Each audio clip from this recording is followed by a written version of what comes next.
Hello friends, welcome back to new mini blog. आणि मी असं रेडी होऊन गेली होती रामनवमी उत्सवासाठी. आमच्याकडे गावात रामाचं मंदिर आहे, तर असा पाळणा बांधला जातो आणि 12 वाजता दुपारी राम जन्म होतो.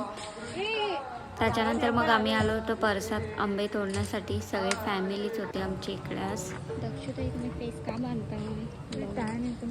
अय्यो जीजी मावशी काय,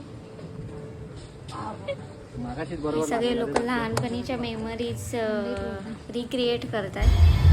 त्याच्यानंतर दुपारी सत्यनारायणची पूजा असते आणि मग पूजा झाली की संध्याकाळी 5 नंतर हरिपाठ असा कार्यक्रम असतो आमच्याकडे.